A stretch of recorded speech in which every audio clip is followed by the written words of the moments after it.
Friends forever, that's what we are. Through the thick and the thin, we're friendship stars. We're banger main buddies from the days of old. We laugh, cry, and hug, friendship solid as gold.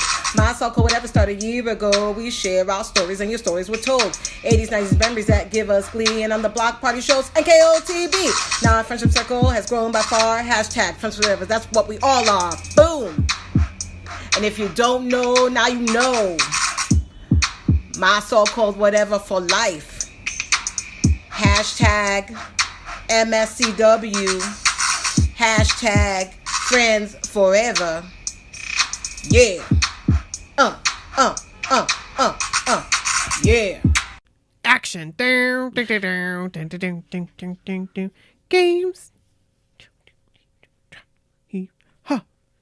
Games. I like listening to you do that and making those noises. Somebody said somebody. Anyway. Hi, guys. Well, Yeah, so we had a special guest we did. that was scheduled for tonight, but unfortunately they had to unexpectedly cancel because of something that went on in their life. So Right. we will reschedule. We will reschedule, and as it turns out, we had the story. That we were going to read over a couple of episodes because it's a long story. It is a long story. And don't be afraid, Heather. you know what you did. No. Yeah. Honestly. Yeah, it's long. And normally we wouldn't read a story this long because we would break it up. But we said, why not? You know what I mean? We've got it ready to go on the queue. Right. We have this time. Right. And we don't really have an episode planned. I mean, we have episodes. We have episodes ideas, that are in the queue. But we just decided, hey, why not? Let's just do this one. Right. It was one story that we had talked about this summer that we were excited to get. Yeah. And Heather was kind enough to write us the story. And yeah. It's going to be a really good one, you guys. It is. But real quick, how's your week? It's all right. Okay. As I texted you earlier. Yeah. I texted Nikki earlier and I said, I just can't wait for this winter to be over. Oh my goodness. It's been a really tough winter for many reasons. Yeah. And I feel like I just need some sunshine. On my face. Like a little bit warmer weather. Yes. I'm not looking for 80 degrees tomorrow, you guys. I would take it. Right. But like just a little bit nicer. Right. And no snow. Right. Like at least we got rain today and it wasn't snow, but it was still miserable. It was miserable because it was freezing rain. And school canceled, which it was like, really? Right. Really? Which means now if school cancels another time, you have to make it up. We have to make it up at the end of the year. So we'll have to go longer. You know it's going to snow on your birthday in March. It always does. Although it's my birthday is on a Sunday this year. Okay, so it doesn't matter, yeah. So hopefully... Well, I mean, it does matter, but it doesn't matter. Right. You know what I mean? It does matter, but it doesn't matter for school. Exactly. Yeah. But it always snows on my birthday. March 22nd, Brooke turns 40. God. What? The big 4-0. Here it comes. I wish I was going away. Ain't no stopping it now. I mean, it's better than the alternative. Death? Right. Yeah. Like, I would say so. It's better than not being here for it. Yeah. And I mean, it's all good. I don't know. I don't get hung up on ages too much, but like some birthdays have like an effect on me. Yeah. And this one is really coming for me. It was 22 for me. 22. Yeah. Turning 23. I felt like my life changed from 22 to 23. Because 22, you're still your early 20s. Like, yeah. 23, you're getting to mid 20s. Like, in mid 20s is like, when did that happen? I can remember Lance Bass saying mid 20s. When the hell did that happen? Right. Or even mid 30s. When the hell did that happen? I can't remember when he said it and exactly what he said. But I was like, I so relate, Lance Bass. I so relate. Yes. 100. And I can remember 100. like telling you about it. I think it was mid 20s. I don't remember, but no, it was probably mid 30s. But clearly it resonated with you. It sure did. Or maybe he said late 20s. I don't know. I'll look it up. I'll let you know. I guess I just feel like, I don't even know. Like, did 29 didn't really cause me any concern? No, 30. 30 didn't. Maybe like 35 was a little bit something, because it was like, okay, now here we are. Yeah. And we're on the downward slope to 40. Mm-hmm. But I don't know. It's really affecting me. Oh. You know why? I'm reflecting back on my life. I did the same. And I'm feeling like I am missing, like I miss my younger self. Mm-hmm.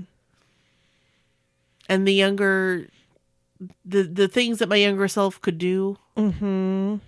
Both, I mean, in many realms. Right. Physically. Mentally for me. Mentally. Just, I don't know. It was just like, I feel like I didn't appreciate it. Yeah. And now I'm looking back kind of like sad. Yeah. But I also have to remember I have many, many good times to come. Mm-hmm. Like I haven't even hit like so much, like there's so much to come in my life. I know. Right. That's going to be amazing. Yeah. I get to see Sadie grow up, Right. become a teenager, which probably on some days they'll be better than others. Yeah. I feel it today. But like, you know, like there's more to come. Yeah. I have to remember that. Like, look on the bright side. There's a whole life in front of you. There really is. I mean, Hopefully. you've got a whole life in front of you right now. But I am feeling like 40. And I told my mom, I don't want any like over the hill.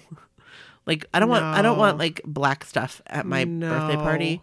I also don't want I don't want a lot. I don't want balloons. I don't want like a thing. I just want to get together with friends and family. Yeah. And eat some food. Kinda Maybe like- have a drink. Kind of like what I had. Exactly. Except mine was like brunch. Which was great. Actually, it worked out. It really did. I was expecting a nighttime thing. Yeah. I really was. That's just, Yeah. I was expecting some karaoke. Yeah. But it was fine. Because Well, I got to go to New York instead. I think So- mine's going to be in the afternoon. How do you know? Because I don't want it to be a surprise. It's not a surprise. Oh, for the love of God, I'm not... I already know where it is. I know it's on my actual birthday, which is a Sunday. So it's not going to be like a party. Because like I have to work the next day. So that's fine. I was unaware that you even knew anything. Oh, I know. Because I don't want a surprise. I don't like surprises. Because I've been talking to your mom. I know. She told me. Okay. Nah, figures. And she was talking to Pete. That's why it has to be on Sunday because he has to work Saturday. Oh. He couldn't get Saturday off? No, because he took I don't know. I think it's because I made him take a different Saturday off. So Oh. anyway, so that's where we are. It'll That's be for fun. my week. It'll be fun. It'll be very similar, I think, to my party, except you'll have more family. I think it'll be great. And I know Sadie will be excited because she'll get to play the games and earn tickets. Yeah. Yeah. So anyway, how was your week? It's getting better. Good.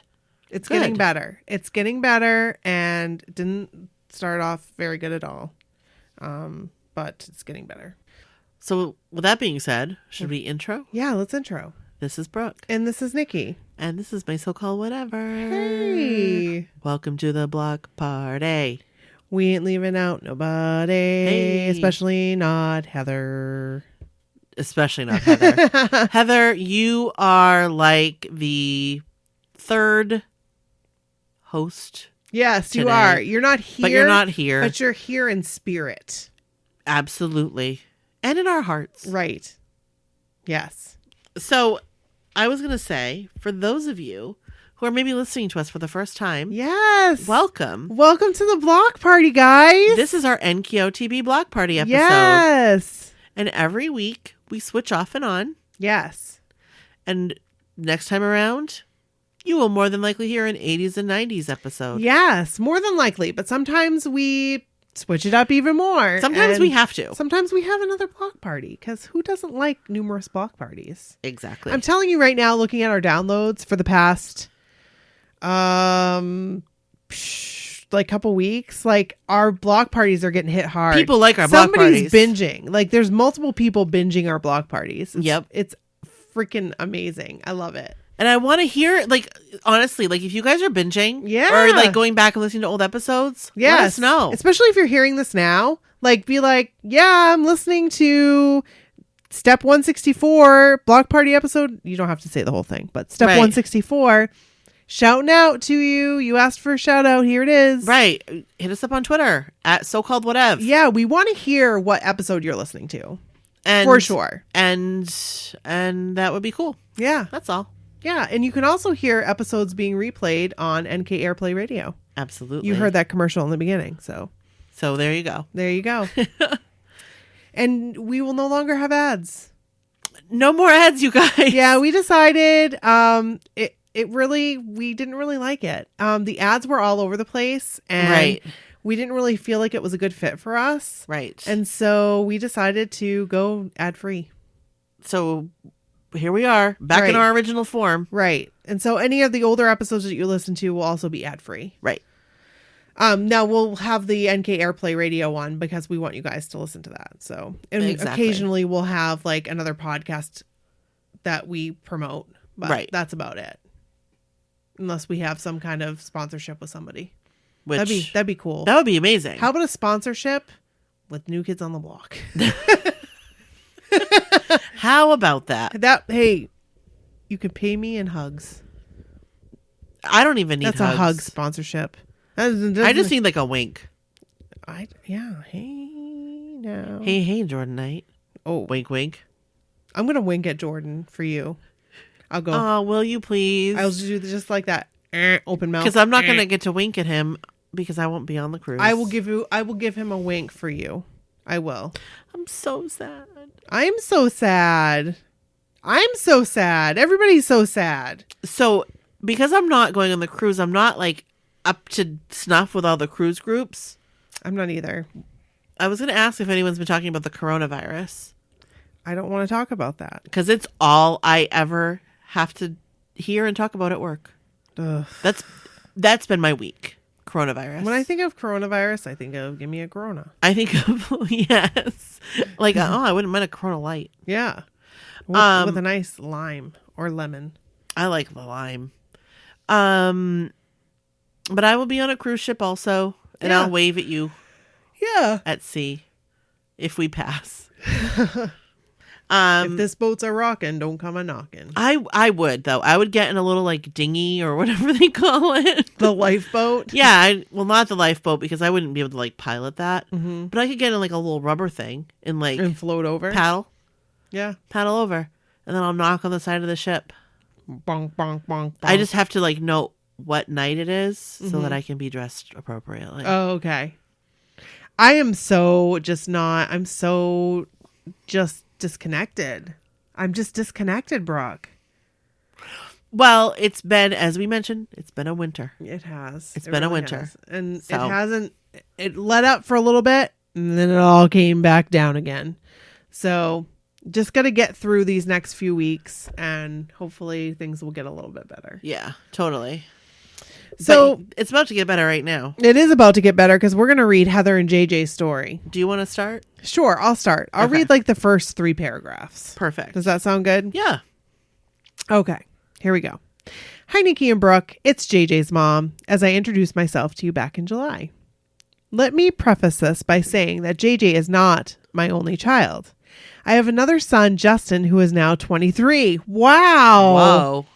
And who I love very much. But my bond over the new kids has always been much more with JJ due to his own personality and interests. And, well, you'll soon see why. First, a little backstory of the early years. I first discovered the New Kids on the Block when I was in 8th grade, school year of 88-89, and I was 13 years old. I grew up in the suburban Detroit city about 20 minutes away from the Detroit metro. The tween to teen years weren't very kind to me, and I felt myself shut out and holed up in my room quite often. But my room was an oasis, with the smiling faces of 5 adorable teenage boys plastered to my walls, and the echoes of their sweet voices coming out of my most prized possession, my boombox. I hear that. I had one friend that was a die-hard fan as me, Becky, She was a John girl all the way, and we spent hours and hours listening to them, dancing out their songs, singing into our hairbrushes, and planning our lives out. With her as Mrs. John Knight and me as Mrs. Joey McIntyre. Hey, wait! I'm Mrs. Joey McIntyre. Just kidding. The very first time I heard that voice singing Please Don't Go Girl from my radio, I was hooked. Joey girl for life. I also introduced them to my cousin Missy, who became an instant Donnie girl and still is. I dreamed of one day getting to see them in concert, but that is not something my parents ever did. My mom grew up in the hype of Elvis and the Beatles, and she never got the fever. So she never understood why I was so crazy over these boys. I can completely relate to this. My mom did not understand. My mom did.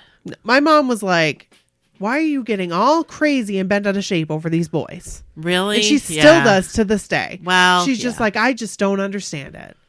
And I'm like, well, to each their own. That's right. You know? My mom was always like, oh, Paul McCartney. Yes, yes. And she still is. I say to Bryn all the time, like, I remembered One Direction. I was always like, oh, which one's your favorite? Yes. Always, constantly with her with One Direction. Justin Bieber, like, you name it. I've always been like that. 5 Seconds of Summer. I try. Sadie's still a little young. But Bryn's not try. interested. She's just like, She likes older 90s alternative music, and that's just fine. Which is very cool, too. She'd probably go to a Pearl Jam concert. That would be awesome. She doesn't know, like if you were like, who's the song by? She wouldn't know. She wouldn't know, but she likes that kind of music. Yeah. She likes alternative music. So she'd get along with you just A-okay in 1996.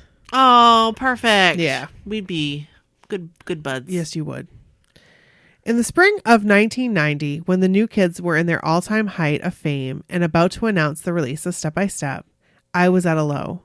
My dad was retiring from the police department at the age of 50 that summer, and we were moving away from the city. Now, I loved where we were moving to, but it was far away from my friends, far away from Detroit, and seemed like a million changes were happening that I couldn't control. Kids don't like change. The only bright side was that I would be closer to my favorite cousin, and we could talk all things New Kids in person instead of those expensive long-distance calls we got in trouble for. My mom never got it, but my dad did. I think he sensed my sadness, and he knew the New Kids were the one thing that always brought me joy. Dad made me a huge board on my new bedroom wall that I could put pushpins in and rehang all of my posters. He would gladly set the VCR and record any TV appearance that the New Kids made, even the one where Donnie got arrested. Wait, what? Oh, yes. Andy purchased all the pay-per-views for me too. I love your dad. I love your dad. He made this move the best he could for me. I started playing basketball. Are we twins? She started playing basketball. Oh. And making new friends and loving my new school eventually, but always going home to my New Kids on the Block in my room. Things are just flying off the table. It's okay. And eventually, but always going home to my New Kids on the Block in my room full of their faces. That summer, my friend Becky got to see the New Kids on the Magic Summer Tour and called to tell me about it. I was thrilled for her, but also jealous, knowing I would never get the chance to see them live. Well, Becky promised me that if they ever came back to Detroit that year, she would get tickets for me too. Yeah, okay, sure, right. Like that's going to happen. Well, it did. My birthday is in October and I was turning 15 that year. And guess what Becky got me for my birthday? You've got to be kidding. Oh my gosh, Becky. Becky. You know what you did? That's right. The New Kids were coming back and they were going to play Joe Louis Arena or Joe Louis? Joe Louis Arena in November, and Becky was taking me. Now, I just had to convince my parents to get me there. Detroit was now a 4-hour drive and I was only 15, so I needed a big favor from them. It was my dad who said, you know what? You need to take her to my mom. And so we went. 4 girls, nosebleed seats, 1 set of binoculars, dropped off at Joe Louis Arena, and lost by our moms. What a night. Joey, my favorite, got sick halfway through the show and wasn't able to sing Please Don't Go Girl to me. And I tried so hard not to cry, but I did a little. I still got to see him, well, an inch tall version of him, and it was the closest I'd ever been to Joey McIntyre. I was thrilled to have gotten to be there. It was the time of my life. As the next few years went on and I was busy with sports in high school, the new kids stayed with me, but a little less. I graduated in 1993. That was a good year to graduate. I'm sorry. I love 1993.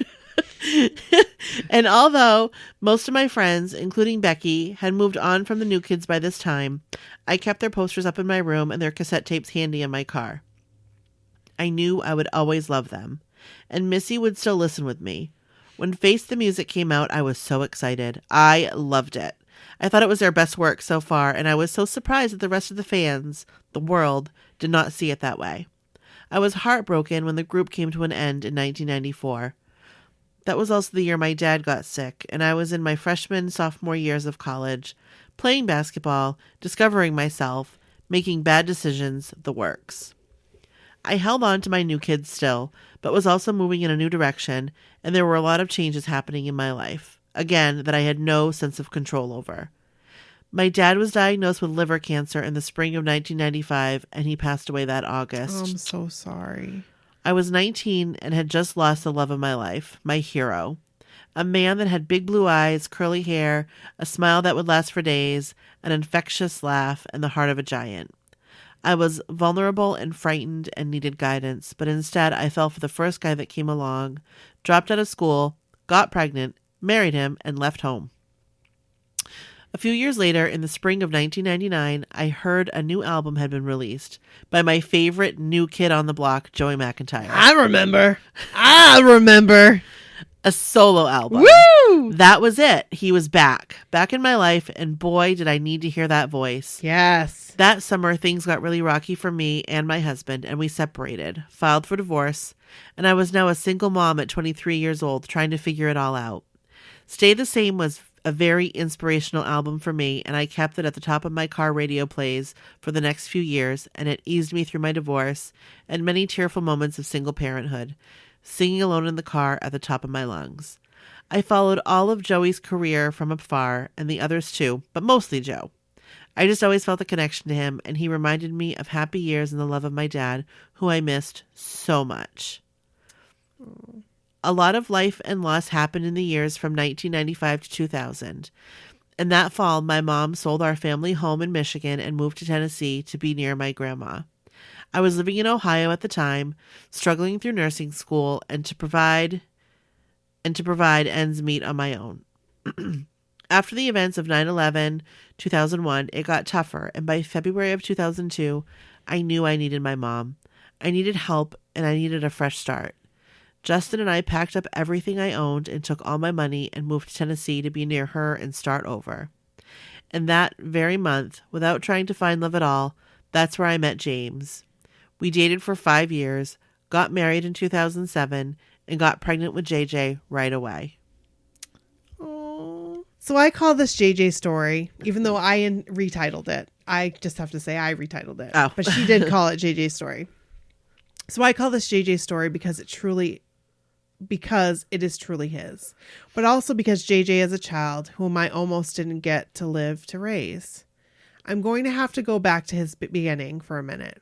I guess I had a very difficult time recovering from giving birth to JJ back in October of 2007. Oh my gosh, our sons are born in the same month in 2007. So JJ and Brody are the same age. That'd be crazy if they were born on the same day. That would be crazy. Okay, Brody was born on the 17th. So you tell me. Your move, Heather. Yeah. Back in October of 2007 and suffered postpartum toxemia with severe high blood pressure and fluid retention. But by January of 2008, I was back at work, working 12-hour night shifts at the hospital, and had started exercising and losing the baby weight. However, things quickly came to a crashing halt one night in March while I was at work. I had sudden and severe onset of chest pain. I turned gray and had to lean forward to catch my breath. One of my nurses, co-workers, stopped and quickly assessed that I needed to go down to the ER. This was terrifying. Well, I'm going to shorten the details here due to time and the sensitive matter. I was diagnosed that night with pericarditis and was sent home initially on pain medications and anti-inflammatory meds, steroids. Well, within 24 hours, I was back at work trying to get through a shift with the pain that was becoming increasingly worse. My charge nurse sent me to the ER again. I was then transferred to a larger hospital and kept for 2 weeks in ICU, having lots of tests and medications that really weren't improving my condition.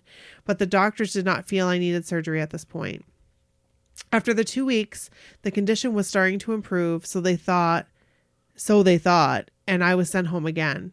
Another week went by, and I felt that I really needed to return to work. However, I didn't make it through a whole shift before I was too winded and in too much pain to walk or talk and was sent home to rest. The next evening, I got way worse. Girls, the feeling of not just feeling, but knowing I was going to die came over me. That's scary. That really is scary. And I almost did die. Again, I'm sparing the details of what my body was doing, but it was bad. It was really, really bad. My husband whisked me back to the hospital where I was told that my condition had become life-threatening and they needed to fly me to the largest hospital again. Wow. Within 20 minutes of arriving, I was brought into the operating room for emergency open heart surgery to stop something called cardiac tamponade. I've never heard of it. And remove the lining of the heart that had turned to what doctors describe as a cement-like substance. Whoa. There had built up so much inflammation around my heart that it was struggling to beat. Afterward, the doctors told me that if another 20 minutes had gone by, they would not have been able to save me. It took 3 days for me to mentally acknowledge what had happened, and I broke down emotionally to my husband, who hadn't left my side. Now, obviously I lived to tell the story, and my life was saved that day, but there's more, much more. After the open heart surgery, I began to have another severe pain besides the chest pain that would be expected during this time, symptoms in my joints, my shoulders especially. As every type of specialist physician came into the ICU to assess me, I just kept feeling more pain. My shoulders were in so much pain, I could not lift my arms even slightly without crying out. A rheumatologist finally came in one day and told me that I had a combination of severe and rapid onset rheumatoid arthritis and lupus. Ugh. I found myself bedbound for the next 6 months, unable to work, unable to hold my baby or drive my 11-year-old to school, unable to wash my own hair or dress myself, and all the time being experimented with all kinds of medications and treatments. My mom had to move in for a while to help because my husband had to work as much as possible to make up for the lack of income. Times were tough. I had never been sick before, and 32 years old was now facing a chronic illness, fighting to get back to the ability to move, work, and provide for my family. But I was grateful to be alive, and I held on to an attitude of not giving up. I, metaphorically, marched into the rheumatologist's office and demanded that he fix me. I had a lot of life yet to live, and I was not about to take this lying down. This disease I now had did not have me. I needed inspiration. I needed a comeback. I needed a miracle. So by now you're asking, what the heck does all this have to do with NKOTB, right? Well, it was April 2008. We all know what was happening in Block Nation at that time, right? And I just went through old emails and sent them to you. Oh, yes, you did. And each and every blockhead has their own story of where they were when they heard the wonderful news that the New Kids on the Block were reuniting. Well, I won't try to say the New Kids saved my life or gave me the will to live. No, God and my family did that for me. But I will say that they definitely were part of my story, just as they had been part of my story in every major event in my life since I was 13 years old. They just didn't know it. I was lying in a hospital bed in a very blurred, painful, and drugged up state, but I do remember one of the first things to bring a smile to my face was hearing that my favorite band, my teenage heartthrobs, were getting back together. I needed that news to come in right when it did, right when I couldn't have needed it more. My surgery took place on April 25th, 2008, and I was finally discharged back home to watch the Today Show when the guys came back to perform on May 16th. Again, this was a very blurry memory, but I do know that watching that performance that day in the rain in New York City gave me joy and hope. I obviously was not going to see them on tour, but I was given something to look forward to. I was so excited about the new music and reliving all the memories and getting to know they were going to be out there performing again. They had come back to me to see me through another dark and scary time of my life. As time went on, fighting my disease, I was in a bad way for the next 9 years, really. It was a roller coaster of heavy doses of steroids, pain medications, biologic infusion therapy, injections of chemo, and lots of oral drugs to try and keep me from severe, debilitating flare-ups. If the joint pain and suffering wasn't killing me, the side effects were. From the heavy steroids, I developed Cushing's syndrome and gained an enormous amount of weight. I struggled every day to be able to work as a nurse and give what energy I had to my family, and had to take intermittent leave when it got tough. I was able to buy the albums and follow along with each tour from afar, but had no financial or physical means to get to see NKOTB in concert again. Not that I didn't dream, but I just thought it would never happen. I couldn't make that a priority, but they were bringing me so much joy and inspiration through the music that I was just thankful for that. When the album 10 came out, another pivotal turning point when I had come to terms that James and I were not going to be able to have any more children. I had dreamed of having a girl, and that wasn't going to happen. My condition was just too fragile, and the risk was just too big for both me and the possible infant, if conceived. I had 2 healthy, happy boys, and I was given the gift to get to raise them. I was grateful. My treatment wasn't going too well at that time either, but another theme song from NKOTB became my jam. Back to Life, and boy, were those lyrics powerful. Thank you, fellas. Thank you again. Then, towards the end of 2016, things started to change. I had had multiple surgeries by this point and had been on the same infusion therapy for about 5 years that had worked better than most of the others that had caused me systemic reactions or just plain didn't help. I had changed jobs and was at a desk now, able to work, but I was still very ill the majority of the time. Then, during one checkup with the nurse practitioner, she had offered me to try a new medication. Well, I was willing every time this happened because I had high hopes, even though I had low expectations by this point. Well, this was a miracle. One of many miracles, but definitely a miracle. I started on this medicine right about the time the Total Package tour was being announced. I had so much hope that this time it was going to make me feel better, and I was going to be able to make plans and keep them.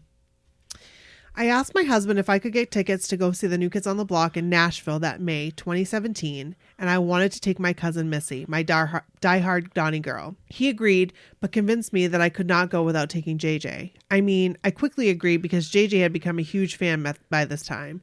He was 9 years old by now and had been raised listening to all their music his whole life. Aww. He embraced them and loved singing along to them and dancing out the moves from the videos to entertain me when I wasn't feeling well. So before I knew it, I was buying tickets for the whole family. Since I got more tickets than I had budgeted for, we didn't have great seats, but they were decent, and I was very happy getting to share this with each of them. We were in the lower bowl, a few rows back from the B stage. This was JJ's first concert, Missy's first NKOTB concert, and the first for me since I had seen them back in 1990.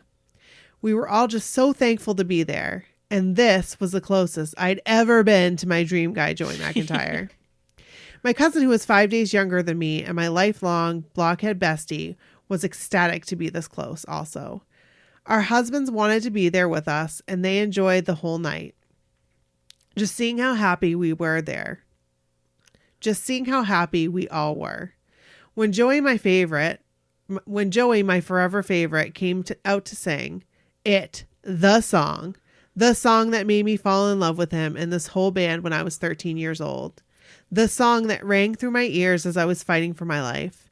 The song that had been part of my heart and soul for nearly 30 years and brings a fresh smile to my face and to my heart every single time I hear it. You know the song. And, mind you, this was the first time I had ever heard the revised grown-up version. When the music started and the spotlight was put on him, I began to weep. I sobbed. I mean, the emotion that poured out was so mixed with all that I'd gone through to get there. And the journey. When the words came off his lips, "Please don't go, girl," I thought about how I didn't. I didn't go. I was still there, still fighting, and I wasn't finished yet. Joe had my heart from the very first time I heard those words come out of my little boombox back in that lonely 13-year-old girl's bedroom, recorded on a mixtape and played over and over and over. But I never expected the kind of impact it would bring to my life. And he probably never will know what he did, what he's done, what he's given to me with a how do I say that? Longevity? Longevity is what I was going to say. The longevity of that song alone, not to mention all that has come since then. After the show, that night my husband, very sincerely and knowing full well what the answer was, asked, "Are you happy?" I turned to him and smiled and said, "Yes. And I need to get closer next time." That was it for now, though. One show, one concert, and the hope of getting to see them on the next tour, maybe. By the end of summer 2017, I was doing really good with my health. I woke up one day and just said, "I don't think I need this pain medicine today." Ladies, I had not had a pain-free day for 9 years. I just stopped that day. I just stopped taking it. I didn't need it anymore. I had a mild amount of inflammation, a mild amount of pain, but I was okay. I didn't go through the withdrawals. I just stopped. Did I receive another miracle? Did I just receive another miracle? Yes, I did. I sure did. Now, even my doctors was surprised at this, but we went with it. One day at a time, it was another miracle. And to this day, since September of 2017, I've not needed anything stronger than ibuprofen. That's amazing. That really is. I have embraced a self-care regimen of clean eating, good sleep, and exercise that has actually started to pay off. In my pictures, you may notice that I am down over 65 pounds so far just in this past year. Wow. I am still on the biologic treatment, but other than that, I'm down from 4 blood pressure pills to 1 and off of all 14 other medications. Wow. I have regained a normalness in my life that I never thought I would know again. So, by the fall of 2017, for the first time in over 9 years, I did not feel sick. I was not in pain. I was alive with joy and a sense of adventure.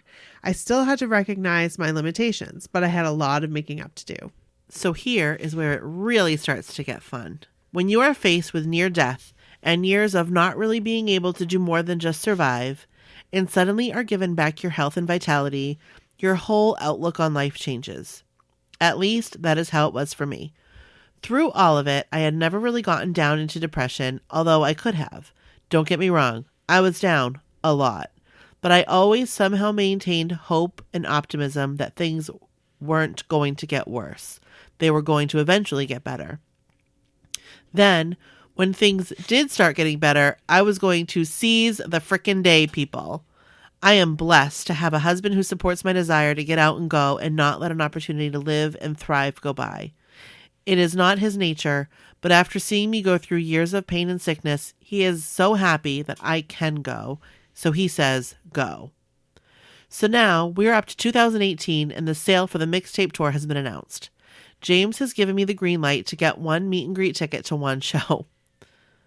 Has given me the green light to get meet and greet tickets to one show. One. But he wants to get to go with me.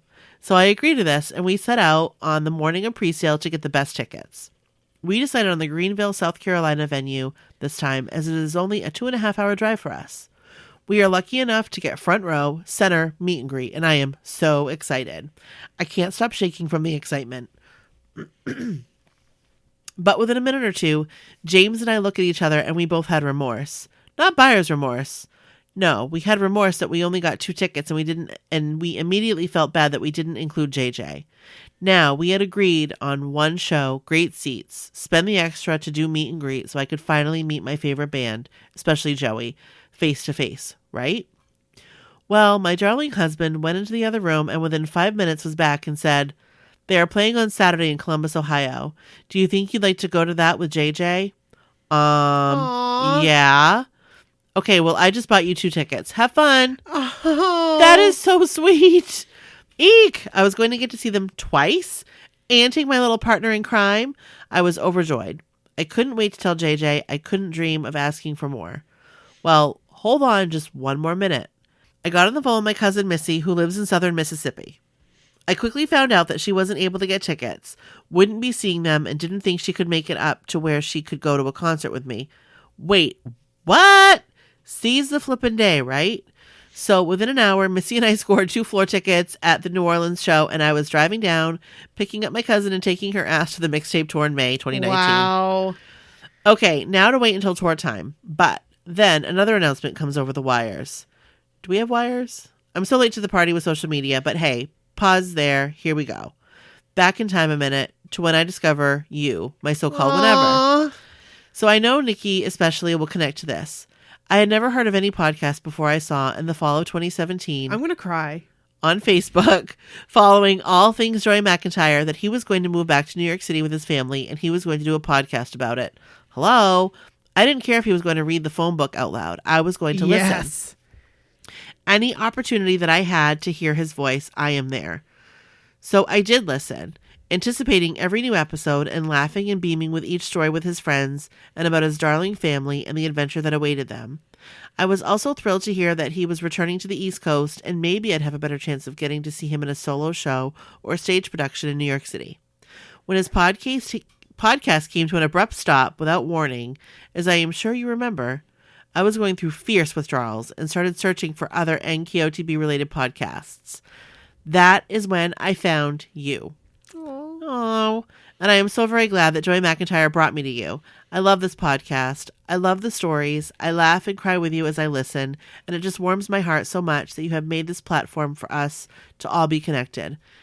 I'm going to get back to my love of the Blockhead family soon, but for now, back to the adventures of 2019. So it was now January of 2019, and I got the news that Joey had landed a role on Broadway in Waitress. OMG, I love this movie.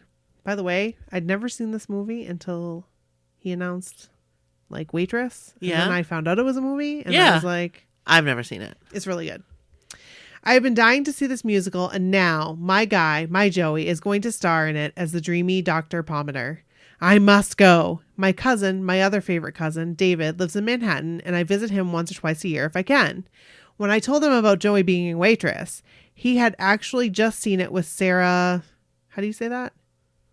Bareilles, and loved it. David was very willing to go to see it again with me, and we got tickets for the March 23rd matinee. I flew up to New York City for the weekend, and David and I arrived at the show. We had good seats, about 5 rows from the stage. Up to this point, I had never been this close to Joey McIntyre. I was so thrilled to get close enough to see the blue in his eyes, and his performance was outstanding. His talent on that stage was so incredible, and the storyline was so emotional for me. A similarity in a way to my early journey with my son, Justin, and my early marriage to his dad. I cried a lot. Again, there he goes again, touching my life without even knowing or expecting how this experience too would help me or heal old wounds. I didn't realize the madness that would occur after the show, but I had heard that Joe was signing playbills and taking selfies by the stage door. I had stopped an usher at intermission, and she was a blockhead, of course. Oh my God! I wonder if it's Jennifer, the story that we read. Oh! I wonder if that's her. Maybe. Because she was an usher, a waitress. Right. It has to be. That's crazy. It has to be. So she was very helpful and told me where to go. But it was a sold-out matinee and extremely crowded and cold and windy outside that day. David and I couldn't get to the front of the crowd and didn't want to push people, as that was kind of happening around us and to us. Joe was in a hurry, and he did his best, but just couldn't get to everyone. Well, I guess my cousin wasn't happy with the sadness on my face for having come so close to meeting my favorite celebrity and missing out. So he took me by the arm and said, "Come on, I got a plan." We went to meet up with Ed, David's boyfriend, for dinner. We had some drinks. This is rare for me to drink much at all, but a drink was so necessary at this point. I had enough to feel pretty loose, but was just joyful, not drunk. Just a little euphoric. That's a great LOL, feeling. That is a good feeling. David and Ed took me back to... That's how I felt at Boston, the second concert. Well, the first concert, too. David and Ed took me back to the theater stage door a few minutes before the second show let out. I was up against a barrier right in front of the stage door as other blockheads started piling out of the theater and gaining their places in line. This was much more organized than it had been earlier that day, but still a lot of people. Ed moved out of the way for a girl in a wheelchair to pull up right next to me. To this day, I wish I had gotten her name, and if she is listening, I just want to say thank you. She and I spoke momentarily about how this was my first ever meeting with Joe and how I had been a Joey girl on a lifelong journey for 30 years with anticipation of finally getting to meet him. As the door opened, he appeared right in front of me. I squealed with glee. I had never been this close to Joey McIntyre before. Since the girl in the wheelchair couldn't see over the crowd, I gave her a play-by-play as I was taking pictures of Joey McIntyre, inching his way down the line towards us. When he finally arrived in front of her, my heart was pounding a mile a minute. I had never been this close to Joey McIntyre before. As this girl handed her playbill over for Joey to sign, she said, "Joe, take care of this girl. She's waited a long time to meet you." Oh my gosh.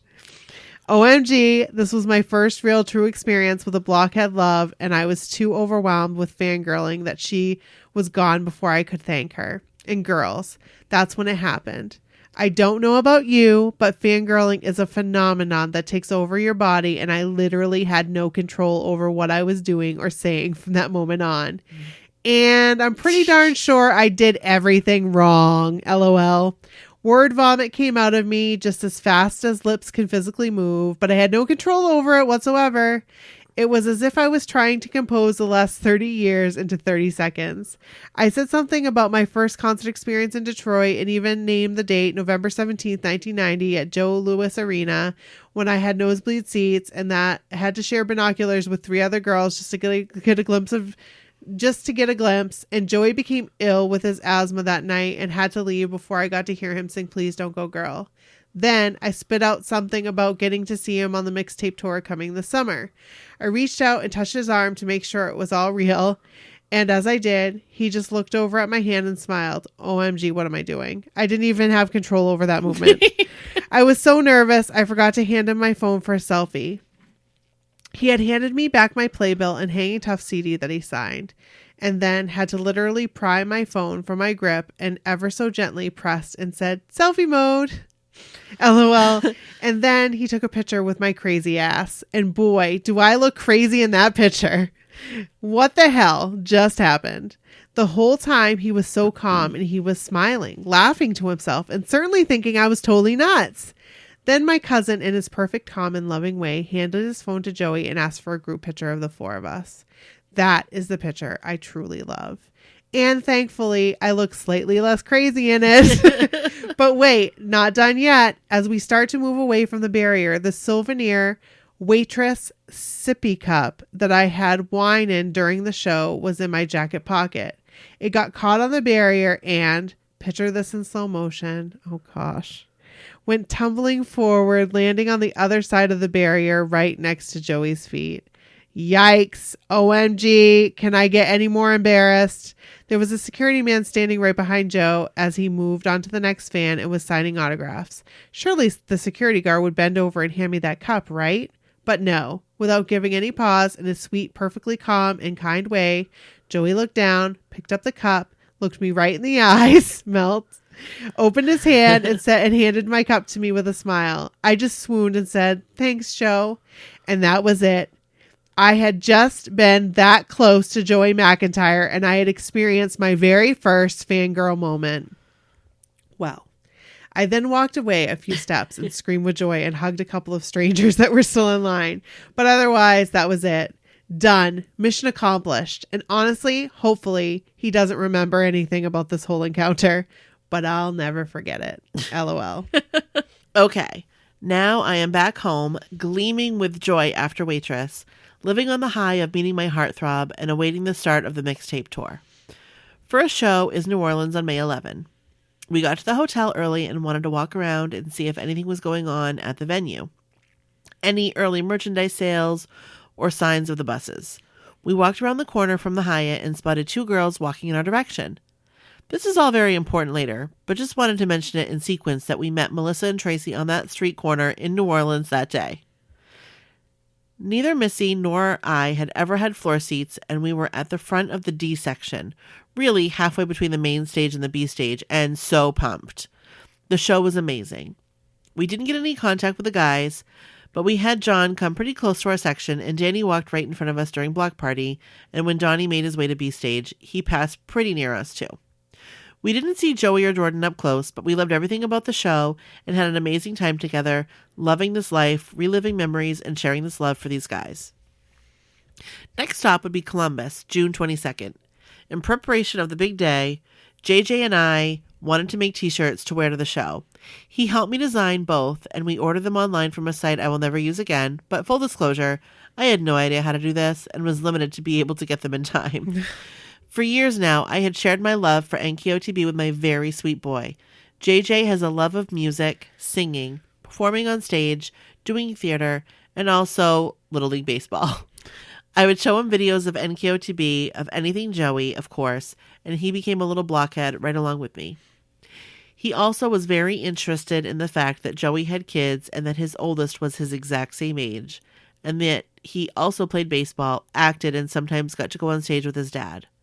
Whenever a YouTube video or a post by Joey about Griffin would surface, I would bring it to JJ and we would watch over and over and over. He was so excited when the Boys in the Band video came out and also featured Griffin. JJ wasn't just a New Kids fan, he was a Griffin fan. Mm-hmm. When we saw them in 2017, we had hoped Griffin would appear on stage with his dad during Please Don't Go Girl, but he was not there at the Nashville show. JJ has a hopeful heart, like his mother, and he thought just maybe Griffin would appear at the Columbus show this year on the mixtape tour. Of course, there was no way of knowing this, but the idea came to us that JJ would make a special t-shirt stating that he was a Griffin McIntyre fan. And just maybe, Joey would see it.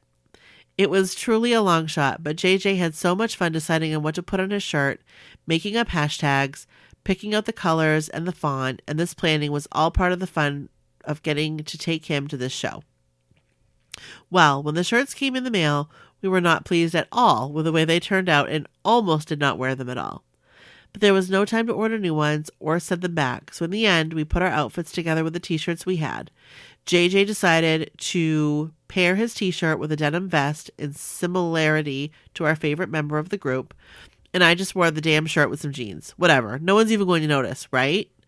Okay, outfits ready. The week leading up to the Columbus show, I had to travel for work and spent the week driving from East Tennessee, where I live, to Nashville, Memphis, and back to Nashville again, and was able to get back Friday evening just in time to pick up my son and hit the road for Ohio. We stopped overnight in Cincinnati with plans to hit up Wahlburgers for lunch on the way to the show. Little did we know that this was also Pride Week in Cincinnati, but we found a parking spot and then ended up stumbling right into the parade. This was exciting and fun, and we were happy to enjoy the festivities, living life to the fullest, as we waited for a clearing in the parade to cross the street. I even got to see representation there from my company and got a bunch of rainbow bracelets from them that JJ and I sported at the concert. Once we were able to cross the street, we were devastated to find that Wahlburgers was closed due to some pipe issues. We spoke to a manager that was coming out and told them how we needed a Wahlburgers in Pigeon Forge or Gatlinburg, and he agreed to tell Donnie. LOL. Okay. Well, you never know. I believe anything can happen if you speak up and you show up. Anyway, we grabbed lunch at a local pizza place and then got back in the car for Columbus. We arrived at the venue early and got some great parking. We got out and saw some buses and a few fans standing around outside, so we walked over. We met a girl who had a friend that was inside for a meet and greet, and she said, and she had nothing to do but wait. Her name is also Heather, and we immediately hit it off and spent the next couple of hours talking. Although the meet and greet fans were already inside, we knew Joe was still out on his bike because we had all been watching his live on Instagram. We all stood there with hopes of maybe catching a glimpse of him, or maybe one of the other guys or one of the other bands getting off of their buses. We saw an entourage of people, including Tretch from Naughty by Nature, get off their bus and go inside waving to us. Then a guy we did not know was on one of the littlest bikes, and he rode over where we were standing. Let me do that again. Then a guy we did not know was on one of the little bikes, and he rode over to where we were standing to talk to some girls that he obviously knew. JJ's attention was drawn to the shoes the guy was wearing. JJ, no shoes. And he whispered, "Mom, those are Off-White Jordans, and they say New Kids on the Block." I told him that it was okay to go up and ask him about them, so he did. When I was standing there, I asked someone who the guy was, and he's one of the other blockheads. While I was standing there, I asked someone who the guy was, and one of the other blockheads told me that it's Flav, the tour manager for Naughty by Nature. JJ approached Flav and asked about the shoes. Flav told him that Donnie had given him those shoes, and JJ was very impressed by this. He still had no idea who Flav was, but asked to take a selfie with him. Flav was happy to do this, and then asked JJ about his shirt. JJ showed him his shirt, and Flav said, "Well, Griffin's not here, but I will take a picture of you and text it to Joe. He'll love that." Okay.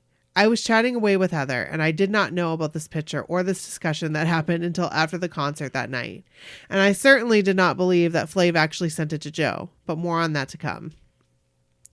So we finally get inside to our seats. James had picked out and bought these seats 9 months prior, and we had no idea what location.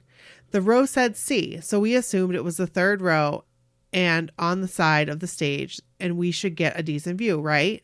When the usher showed us to our seats, we were amazed that we were actually located in the front row of the lower bowl on the aisle and directly across from the right corner of the stage. A perfect viewing point for JJ to see over the crowd.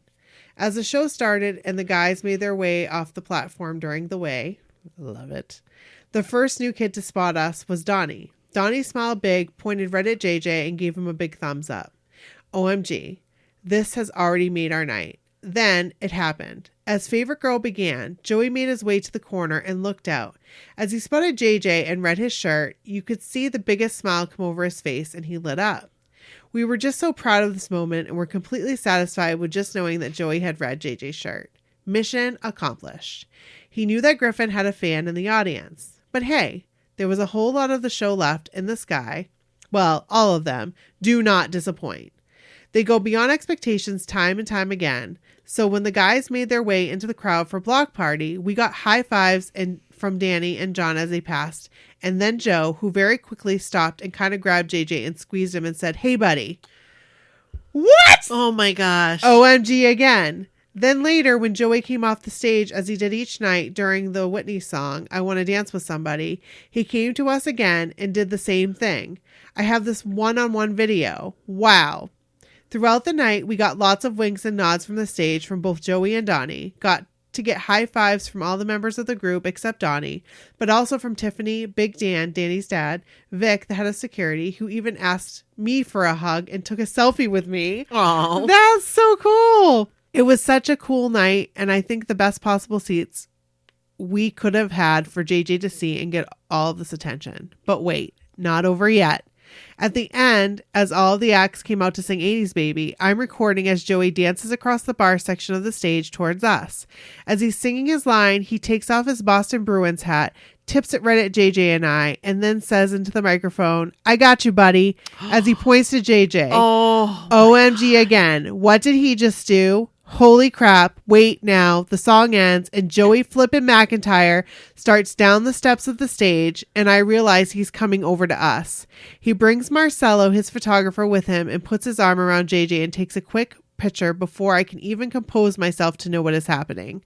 Then he grabs the NKOTB hat from JJ's head and shoves it at me, takes his own hat off and slaps it on JJ, straightens JJ's shirt out and smiles for the camera as Marcelo snaps a perfect picture. Then he walked away, turning back once to flash that great big smile of his. The pure joy on my son's face is priceless. Aww. And I am once again in awe of the magic of this group and the one special man in particular. He just made our year. Then we felt it again. The Blockhead love. So amazing. So much gratitude and love filled us. So many women came up to congratulate us and to share their excitement for JJ. It was amazing. A dream of an experience. When we got home from the show, I posted on a Facebook group asking if anyone got pictures or knew where I could get a hold of the pictures that Marcelo took. Well, let me just tell you, this is why I believe this phenomenon is a family. Besides being a proud wife, mother, and nurse, being a blockhead is a title that I am very proud to carry, and no one will be able to ever convince me that it is not a true family. I got pictures and videos sent to me that were taken by fans at the show who had no idea who we were. Then, a few days later, I got a message from an amazing person who found the pictures in the Barstool group that I did not have access to. "Teresa, you are forever in my heart for this gift." Teresa was able to download and share with me the actual photos that Marcelo took. I was so happy to have the record of this incredible night, and JJ and I were able to ride this high and enjoy the news with everyone in our family. I was so content with what we had experienced, and I still had one more concert to attend with actual meet and greet tickets. JJ was very happy for me, but a little bit sad that he wasn't getting to go too. So I promised JJ that I would somehow be able to compose myself and speak to Joey and tell him thank you from JJ. Somehow, some way, I was going to control the nerves enough to get a couple words out. Mm-hmm. Oh boy. On to Greenville, South Carolina. Now, by this time, I had secured our positions with a fabulous photo group that I had met on Facebook. Shout outs to Danielle, Cindy, Amy, Jen, Michelle, Megan, Angela, and Kimmy for making the day so fun for us. So I got my Joey spot in the group, and James, who was a self-proclaimed Danny girl, got the spot next to Danny. I was so excited that I was actually going to meet all 5 members of NKOTB. Holy crap. The day of the show, we arrived early to meet up with our photo group for lunch and check into our Airbnb. As you have probably heard the tale, the Greenville meet and greet was not the best conditions. When we arrived at the arena, we were told that the VIP waiting area was in a tent outside and that we would not be allowed into the air-conditioned venue until it was our picture time. After 2 to 3 hours of standing in the hot July South Carolina heat, like 98 degrees and 98% humidity, we were all sweltering and everyone was griping and complaining. I was not bitching, though. I was hot AF, and my makeup was melting, hair wet with sweat, but I didn't care enough to let it ruin my moment. I was finally meeting NKOTB. We all fixed each other up the best we could in line, and when I came around the corner and saw all 5 new kids standing before me, my heart leapt a million beats per second, and I stiffened up with nerves. I had sort of thought about what to say to each guy, but the only one I had truly rehearsed was Joey, and he was 4th in line, so I had to try and keep my composure to tell him whose mom I was. LOL. So first was Danny. I stood next to him in line as it paused for everyone to have a longer moment with Donnie in front of us. He smiled and I said, "Hi, Danny, I'm Heather. Nice to finally meet you." He said, "Hi, Heather," and my heart leapt again. First time a new kid repeated my name out loud. OMG. Then I said, "My husband and I hung out with your dad outside. He's so nice." And Danny, irritated, said, "He shouldn't be out in this heat." And as the nurse I am, I just replied, "You're right. I hope he's staying hydrated." LOL. Well, that conversation was over. Classic Danny. On to Donnie. I took a step forward and there he was. Donnie frickin' Wahlberg. Hat and sunglasses, smiling at me. Whoa. I paused and looked at him and said, "This is my first Donnie encounter." OMG, I was so nervous at this point. He smiled bigger and motioned with both hands to bring it in, and he hugged me so stinking tight. It was like he had magical powers. All the nerves stopped. The room stopped. The earth stopped. Momentarily, it was just me and Donnie Wahlberg, locked in an embrace, and I felt like I had been tranquilized. I said, "I have loved you so much all these years." And then he pulled me back and looked at me in the face, and I said, "And my mom loves you too. Loves Blue Bloods." I had no idea I was going to bring my mom up. But Donnie hugged me again and said, "You tell your mom I love her too." Oh. And then he stuck out his pinky finger and he made me pinky swear that I would tell her.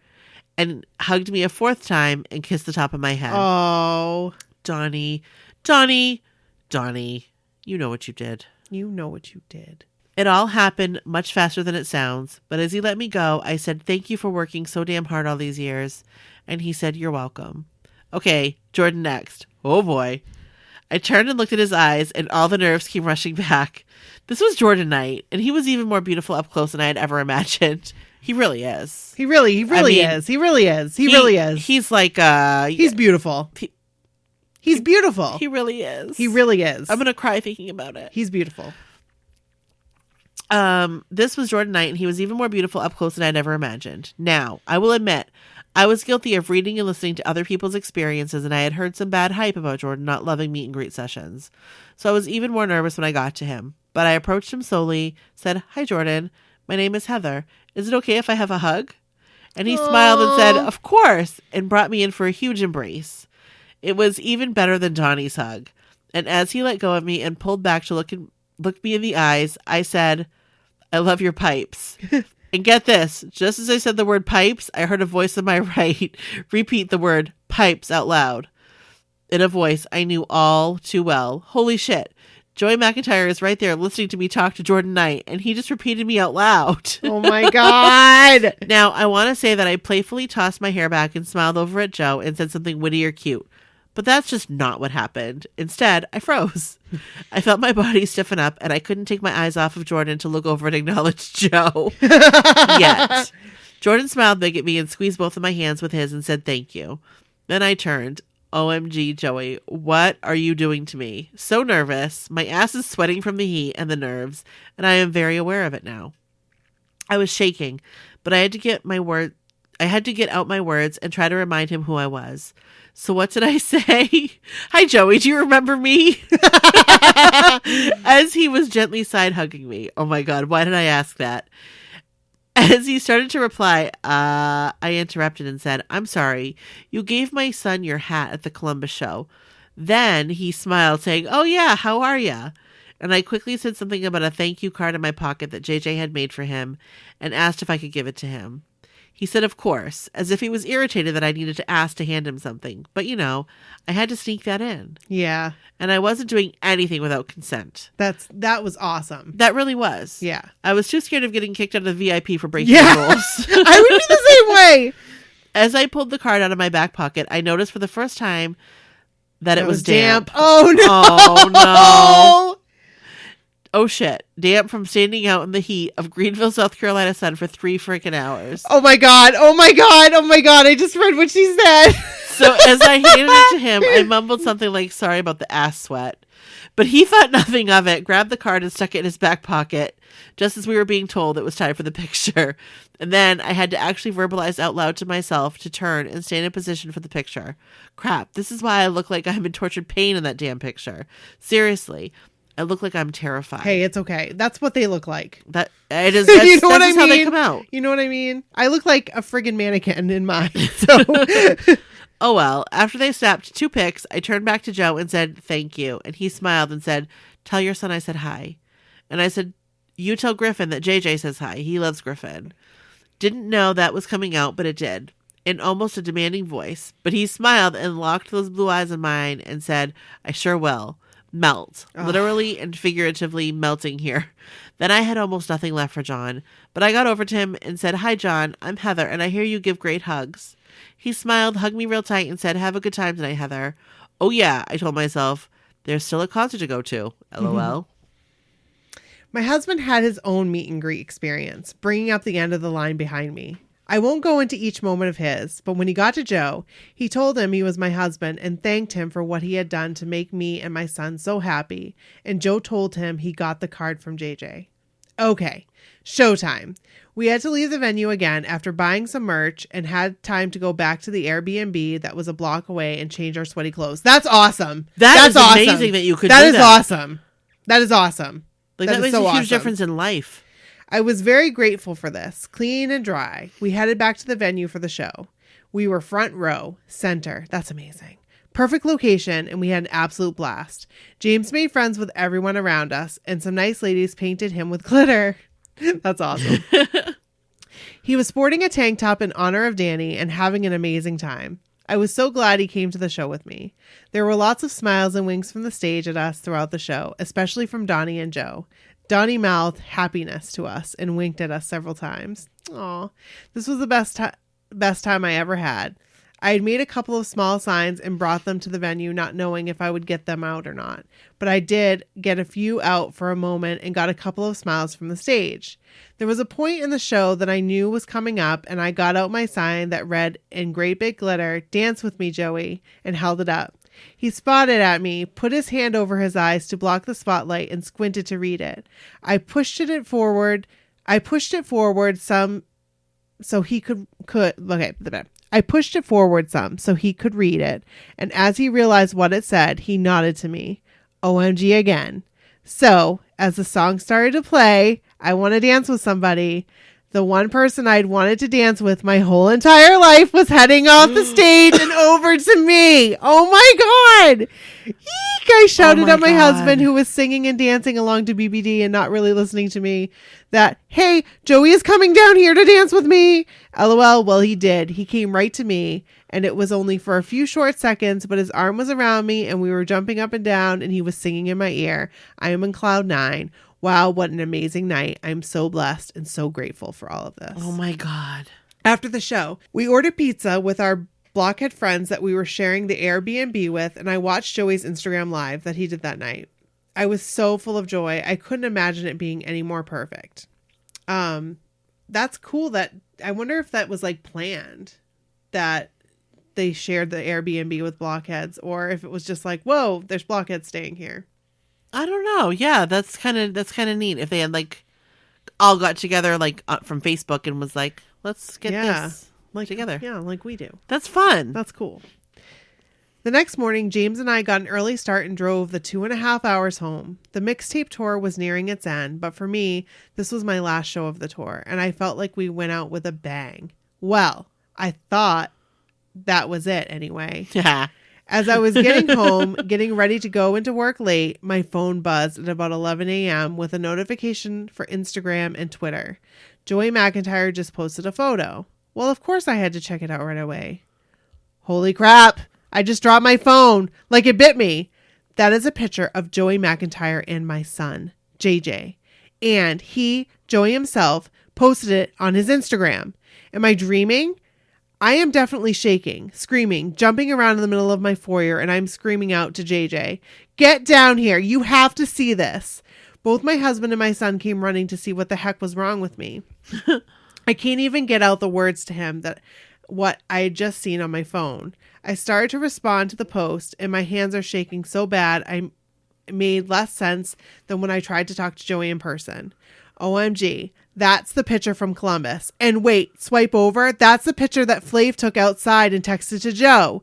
He really did text that picture. And not only that, Joey sent it to Griffin that day, and Griffin responded back to tell him I love him if you see him at the concert.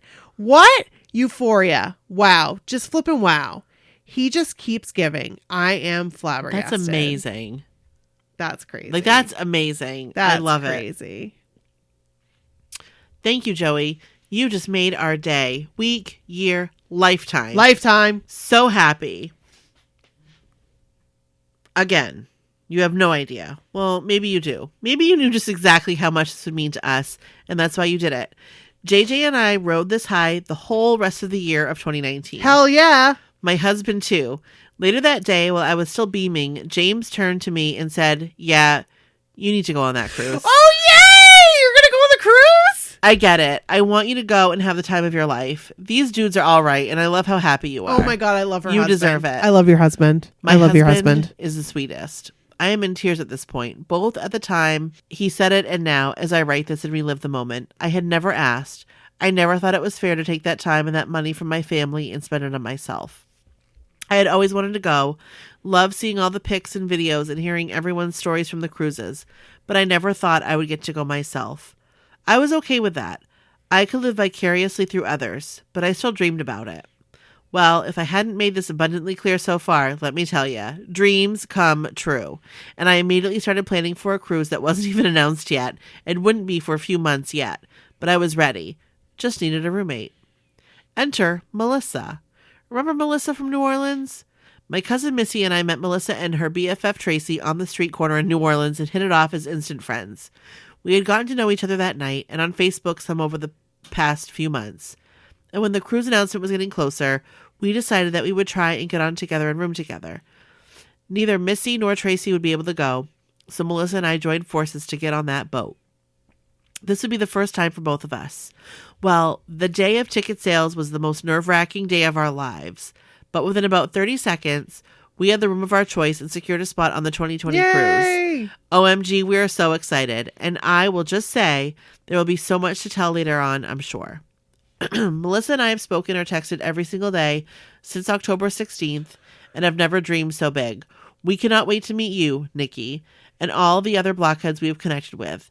See some friends I can't wait to meet you. Past year, and make all kinds of new memories with NQTB and with our BH family. Yay! But wait, this is not the end yet. JJ's story is about to come full circle. This is good. This is good. This is good because I did skip ahead a little bit.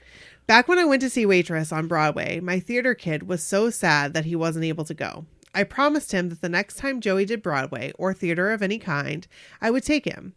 Well, when Joey announced that he was going to do 12th Night in New Jersey, I didn't tell JJ. I went online that day. I found out and bought 2 tickets for a Saturday matinee in January and bought 2 plane tickets to fly up for one day, spend the night with my cousin David, and take the train to Red Bank to see the show. This was a Christmas surprise for JJ, and he had no idea that he was going until Christmas morning. Hardest secret I've ever kept. I'd wrapped the theater and plane tickets with the book Twelfth Night by William Shakespeare, a new modern language edition. JJ was so excited, even more excited than going to the concerts. He loves theater, and he was so thrilled to get to see his buddy Joey Mack again.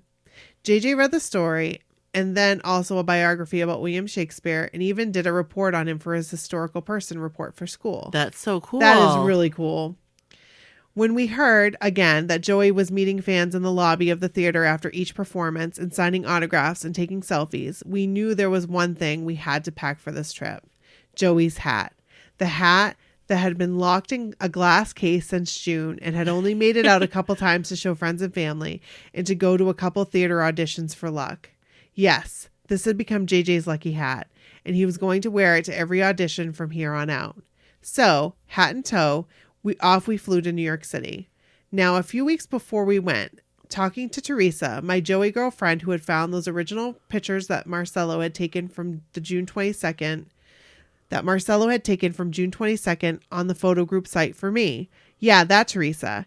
She had seen me post on Twitter or Facebook, and we realized that we had, not planned, bought tickets for the exact same show. Wow, full circle or what? So we planned to try and meet up beforehand, and to not only meet up, she freaking found me and JJ in Penn Station. What? LOL, she was with her bestie, Stephanie, and we had a blast talking on the train all the way to Red Bank. We and some other blockheads all grabbed a bite at a local restaurant before the show and then got in and found our seats. JJ and I were in the center of the second row, and Teresa and Stephanie were right behind us. So cool. The show was amazing, so funny, and our star, of course, shined like we knew he would. He has such an amazing talent on that theater stage. So, after the show, we made our way into the theater lobby and stood with Teresa and Stephanie.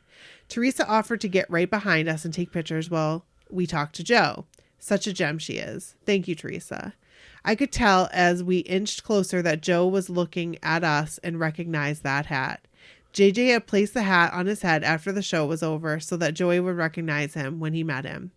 And he did recognize him. My heart was pounding so fast. Joey's focus was mostly on JJ, so that eased me from having to try and talk too much. I definitely realized by this point that I say incredibly stupid stuff when I'm nervous with fangirl Joey Joy. Hey. We get it. Hey, I get it. You step on his foot.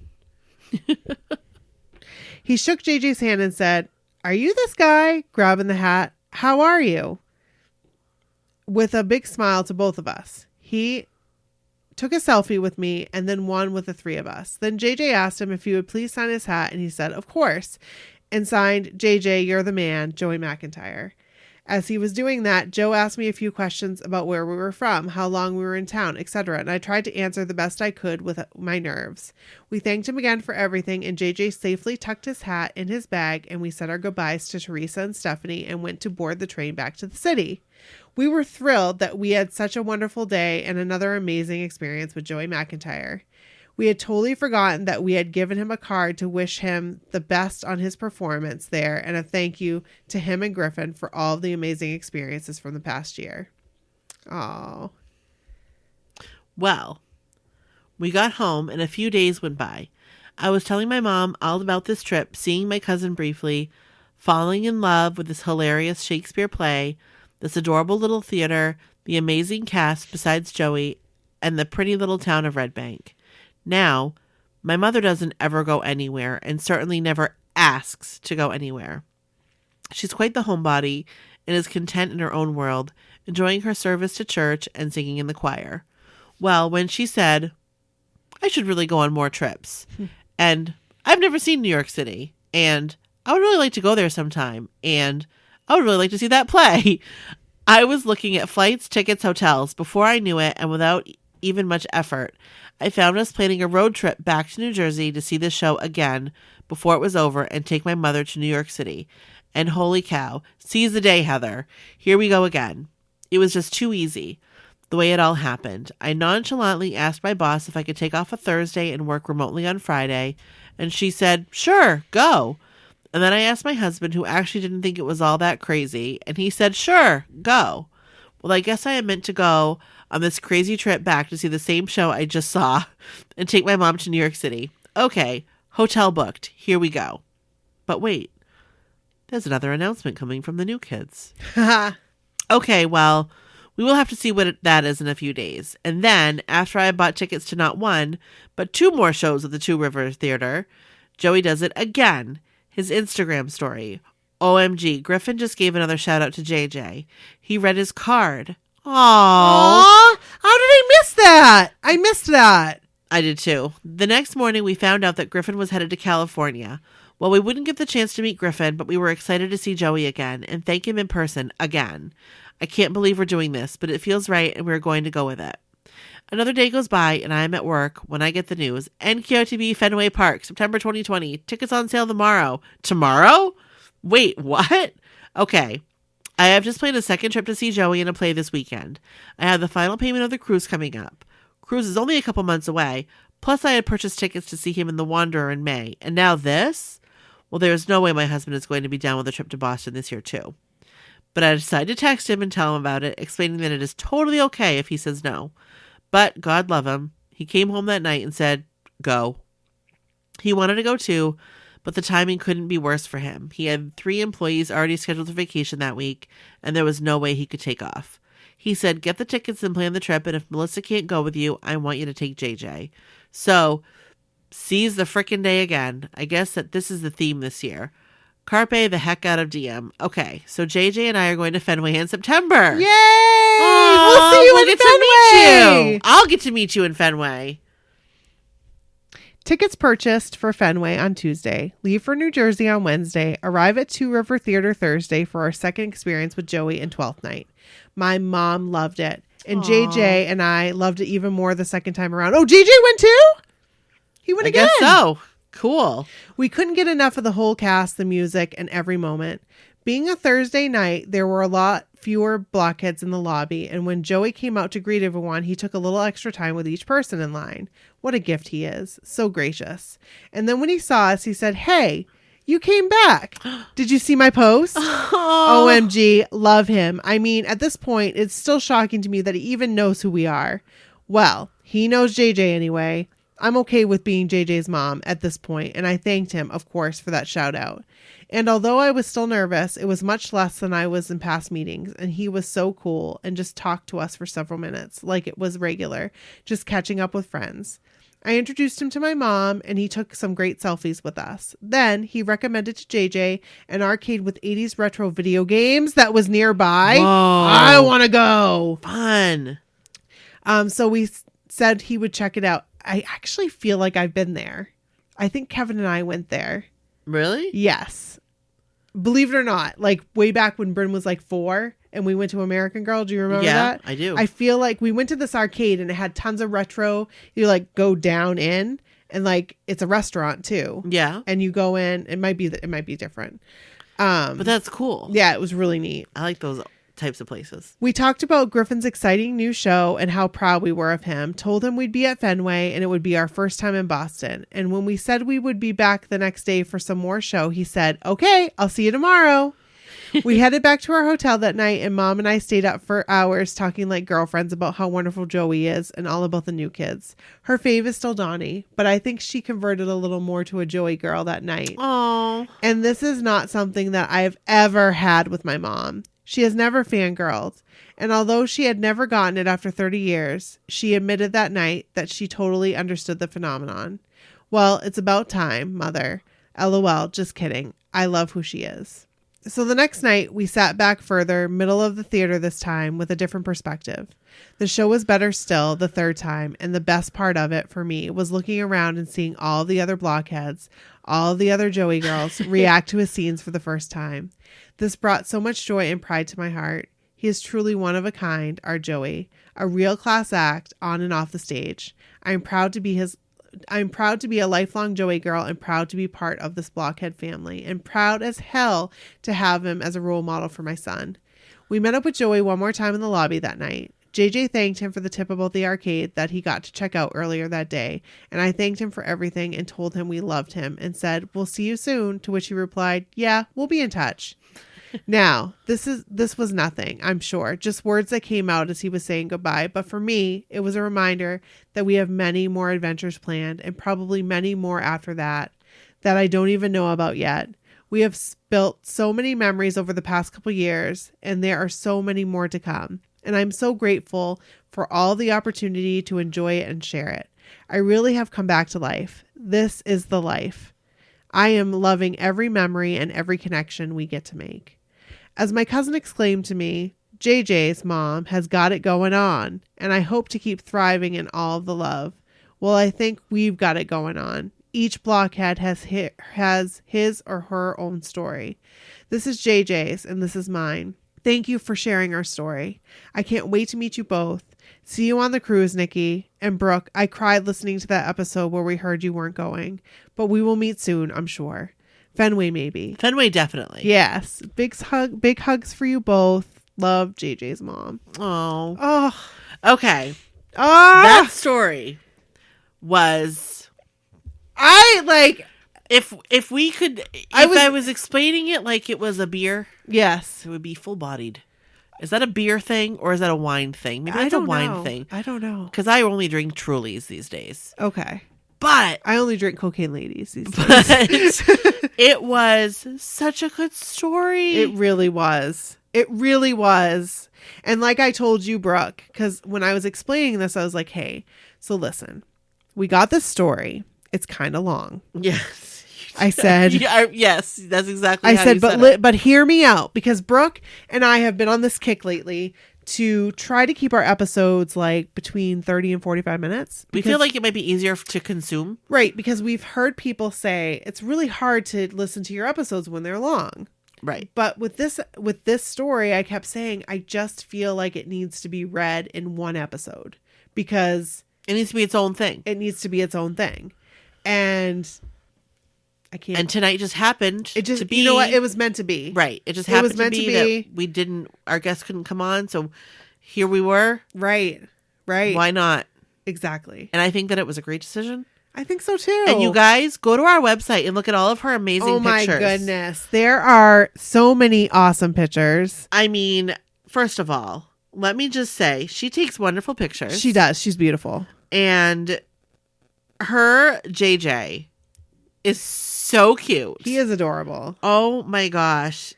He just... How crazy would it be if they're like, well, Brody and JJ are the same age. They're both October 2007 babies.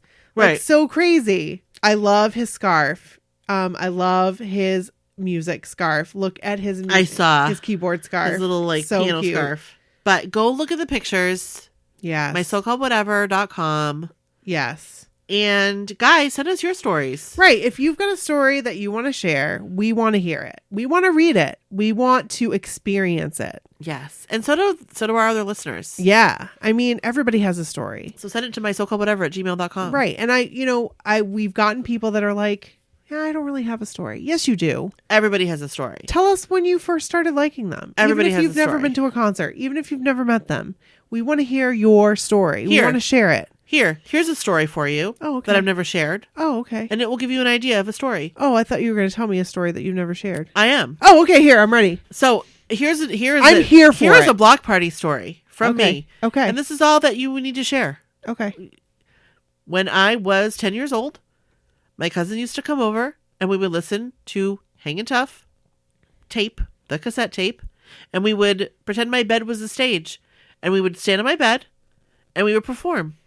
Oh. And it was a lot of fun. End of story. That was a great story. Send us that. Like, yeah. You don't have to have this amazing, like, if you've never met them. Right. Cool.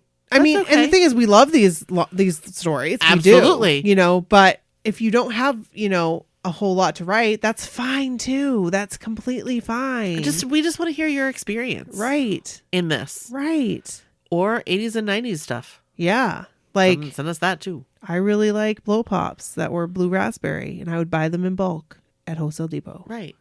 Or I remember the first time I ate Bugles. I remember one time when I had a basketball game against 5th Street. We ate these blue things that they weren't the blue raspberry pops, but they were like, they dyed your mouth blue. Yeah. And we got it all over our mouths, like me, Corey, and a bunch of the other girls. And our coach was pissed. I'll bet. She was so mad. She was so mad at us. Middle school. It sounds like middle There's school. a story right there. Like, just like that. Just like that. What bumper stickers did you have on your first car? Oh, that's a great question. Do you have a picture of your first car? Yes. Send it in. Tell us more. We want to hear it. We All do. of it. We do. All of you guys, we do. So anyway. Also, real Yes. quick. Yes. Go on to iTunes. Just take a moment. Take a brief moment. Go on to iTunes. Shoot us a review. We would love that. You know? Our last one was in January. Thanks, Amy. Yes. So please. We could use another one. We really could. We could, I mean, let's have a goal. We could For the month of March. Yes. We could would use about 50. Yes, but let's hope for 10 in Okay. March. Okay. 10. 10 reviews in March. That would be excellent. 5 stars. Yes. That would be excellent. 5 stars. Thank you so much, you guys. Yes. We love you. So this is a little on the longer side. You may have had to stop it and start it again. Probably. Like our intro was long. Yeah. So I'll feel probably free to tighten up. use- I'm going to tighten up that intro. Yeah, that's probably a good idea. Yeah. I'm going to tighten that up way up. Like not even our intro, like our like pre-intro. Yeah. I'm going to tighten that up. That's probably good. Yeah. So that will like curb this down to like an hour. Yeah, I mean you can tighten up some of the 40 stuff too. Like I don't want people to think that I'm like, No, that was good. but you can tighten up some of it. All right. So that's it, you guys. That's it, you guys. We've got some messages, so stay tuned and listen. tuned. Actually, After we- wait. We have a text message. Yes, we do. I saw it. I wanna read didn't it. Read it. So we have one that's way back from November. Have no idea who this is from. But at the time, I think we were talking about the British baking show. Right. And oh my God, loved the IT Crowd. One of my favorite shows. One of my favorite. I never watched it. You've but got to watch it. You've told me that before. You've got to watch it. It's amazing. You know what? I think I'm going to binge it again. But they said the guy from the British baking show played Richmond, the goth guy, which I loved. In the Britcom. Oh, I've never heard Britcom before. I haven't either. The IT Crowd. Hey, maybe I'll check it out. You got to, you guys, you got to check it out. It's so good, especially if you're kind of techie like I am. It makes you, I mean, I was laughing so hard. So then we have another one. Yeah. From November. Hi, Brooke and Nikki. Listening to the Thanksgiving episode. Love the NKOTB and NSYNC Macy's parade footage. Notice that NKOTB didn't have mics and NSYNC did. They all looked cold, and I wanted to make them put on gloves. Love the Mr. Wizard is a Duck vid. It's really. I watch that show all the time. Happy Thanksgiving. Happy Thanksgiving. I think she meant to say Mr. Wizard is a D. Oh. Duck. It autocorrected to duck. You read that so seriously, and I was like, did you really think? Well, because I didn't think that Mr. Wizard had a duck video, but I knew that Mr. Wizard had like a D video. Mr. Wizard is a duck? Like Mr. Wizard is a D. Yeah. But it did autocorrect to duck. It did. That's funny. It does that to me all the time. Thank you for whoever sent that, because we don't know. We have no idea, but thanks. This one says, hi, Brooke and Nikki. This is Sharon from California. Hi, Sharon. Hey, I'm so excited that Diana and myself get to see you at Joe's The Wanderer show on 6/27. It will be a great time. Have a great week ahead. Can't wait till we see you both. Love from California. Aww. I love Sharon. She's so sweet. And I love Diana too. Love from Maine. Diana, I will never forget. I will never forget Diana, because Diana's the one that I was like, are you Diana Roth? Not to be confused with Diana Yes. Ross. And it wasn't her. That's funny. When I was at the Joe show in LA. Yep. Yeah. Oh, So God. yeah, that's it. I think we have a couple messages to play after this, so stay tuned and listen to those. And that's it. If you want to give us a call or send us a text message, we would love it. Yeah. Send it to 857-271-1047. Once again, that's 857-271-1047. Hit us up. Hit us up. We'd love to hear you. Yeah. From you. Yeah. Or text us. Yeah. And we'd like to read you. I'm tired. For sure. I'm getting tired. It's okay. So that's it. Thanks, guys. Thanks, guys. Bye. Bye. Hello, no one is available to take your call. Please leave a message after the tone. Hi, everybody. It's Jessica in San Diego. I just wanted to talk about the McDonald's episode. It was so awesome hearing about everything because I had a pretty much McDonald's-less childhood. My parents would never take us there. No, I never went to a birthday party there. I have, no childhood memories of McDonald's. Seeing commercials on TV and that kind of stuff for sure. And I always wanted it. I remember there was one that my mom and I would drive by once in a while, and it had the whole, playground thing and the ball pit. And I would beg, I didn't even, care about the food at that point. I just wanted to go play, and she would just, not even thinking about it. I've never been in a ball pit in my life. But yeah, so it was so fun to just hear all the memories and stuff that everybody had from there that you guys had, and then seeing other stuff that people are posting. It's super fun. My mom just cooks all the time, which is great, and she loved to cook, but sometimes she would cook some weird stuff, and I would really just want a McDonald's. We barely even ordered pizza. So that's it, I guess. I will see you guys soon. Okay, bye. Hello, this is Charlene calling from Long Beach again. I just listened to the new episode with the Block Party, and I was going to call and give you a pep talk, Nikki, but instead of giving you a pep talk, I just thought I would call and state facts from things that have actually happened. For example, yes, Joe McIntyre is going to be on the podcast. Now, he did sing to you, If You Go Away. Magic.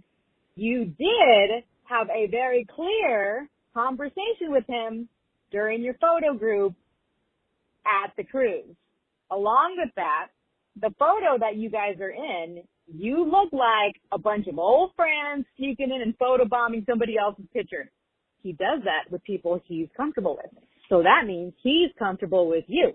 Not to mention the other times that you've been in his proximity and he's been totally mellow and you've been totally mellow. Maybe you were freaking out on the inside, but on numerous occasions now, you have had successful mini conversations with Joe McIntyre. So that means that when he is on the podcast, you're going to be fine. It's not like you never talked to him. You totally spent a long time over an hour? How long did Donnie talk to you? Talking to Donnie freaking Wahlberg. He knows you guys are verified. Donnie's already done the podcast. Our wonderful people in the group have already mentioned to Joe, and he's like, oh yeah, I know I need to do it already. He knows it's going to happen, and you're going to be fine. You don't even need a pep talk. You already talked to him. All right, that's all. I'm getting home from work. You guys have a good week, and I'll talk to you later. Bye. End of messages. File's done. Hey blockheads, this is DJ AK from NK Airplay Radio, and if you love what the My So-Called Whatever podcast crew is doing, check us out too. NK Airplay is an online radio station playing all your favorite hits from the 80s and 90s, especially the ones from those boys in the band, New Kids on the Block. Listen to artists like Boyz II Men, Debbie Gibson, Tiffany, boy bands, girl bands, and many more. We play artists that are associated with or who inspired the New Kids on the Block, plus some of the artists that inspired us while we were growing up. Check us out on social media at NK Airplay Radio. And download the Live 365 app for your iPhone or Android phone and listen today.